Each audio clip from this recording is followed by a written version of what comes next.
Now, the British Medical Association has just published a report which shows some quite alarming developments in child and adolescent mental health.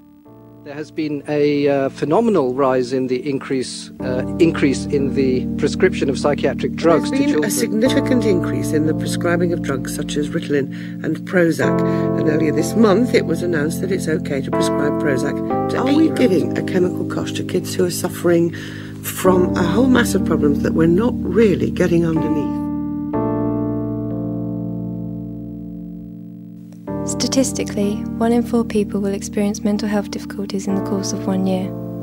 That's a quarter of the population, 25% of the people sitting in this room, 25% of the people you know, you talk to, you see every day.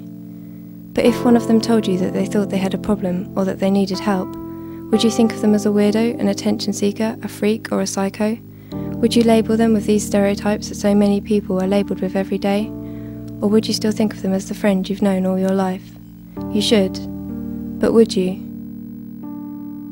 These kinds of prejudice and labels grow from the ignorance and fear that surrounds and has always surrounded mental illness. 1 in 4 is such a huge statistic, meaning that mental health problems are as common as cancer, and yet still there remains a taboo around the subject of mental illness.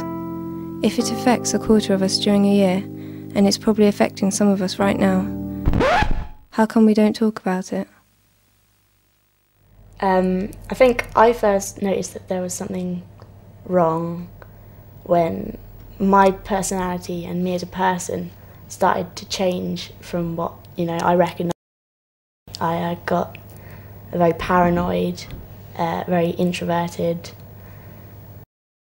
didn't really trust people. I got a lot of obsessions, kind of like mild OCD stuff, and it just scared me.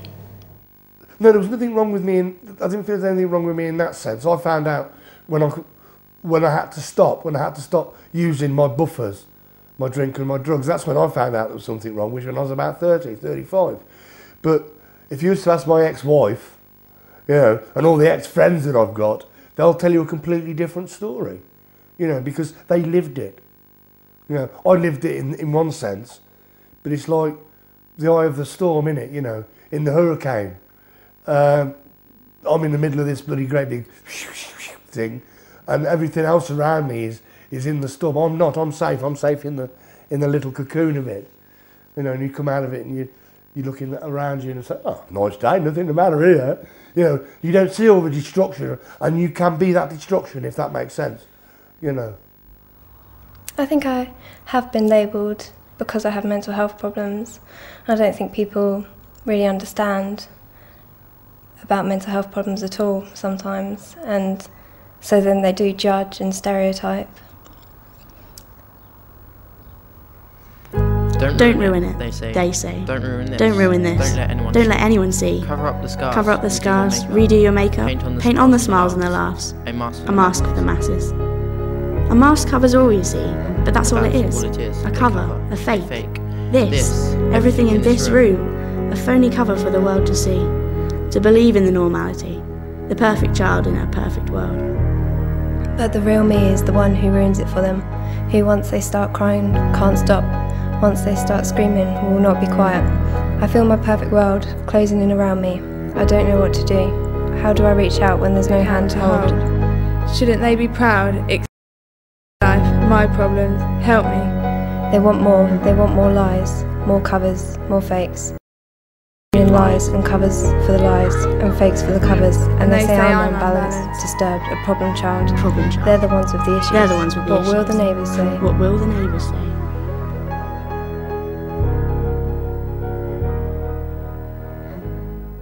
It's quite weird actually voicing all these these things. I wish I had a dictionary so I could challenge. Oh, you mean blah blah, because it's hard work. Not hard work. It's not easy. Verbalising, because it can be all taken the wrong way.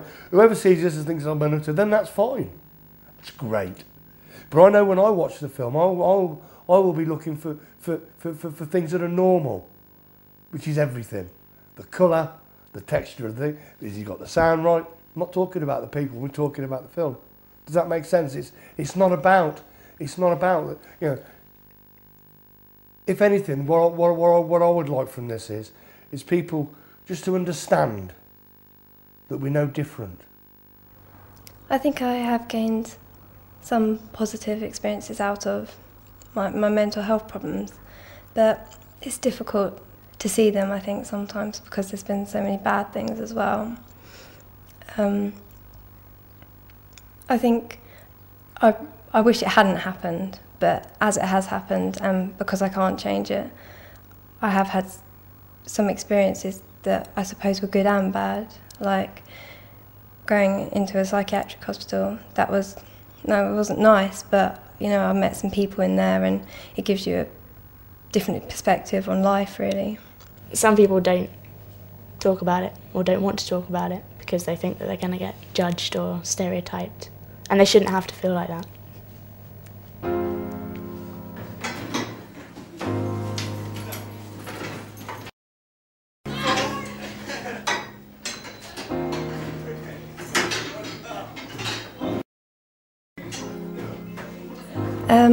I think I describe someone with mental health issues as anybody, really. I think anyone could have mental health problems. I don't think it's always obvious.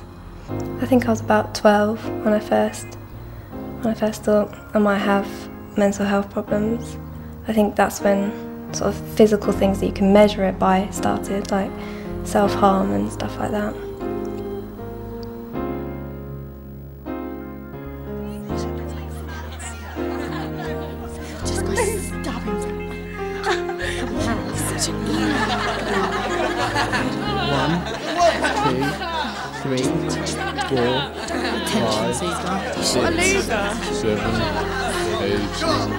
What he did last week? Die. Talk about it. Should die. So weird. Psycho. You freak. Just be shot. Hopefully he cuts it through. So he doesn't kill himself. I think it kind of affects everything, really. I think it affects like day-to-day life. I never really thought I was different, but knew I was, if that makes sense.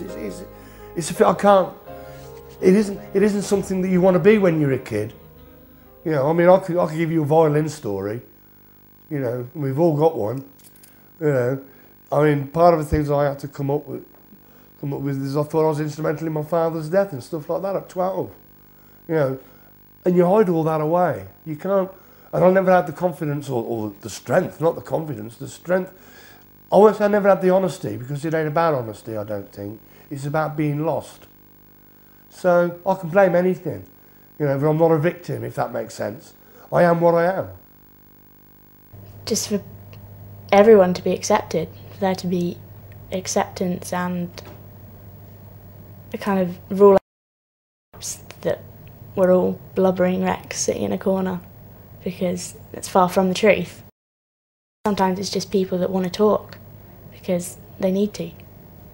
And so I hope that this film kind of shows that we're not all psychos and that, you know, we're just people.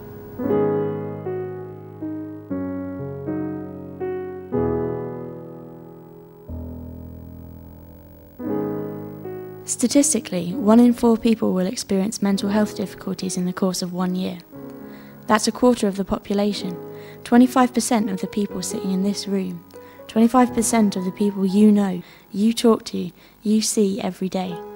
The sooner this is realised and recognised, the sooner the taboo around mental health will dissipate and the stereotypes will die out.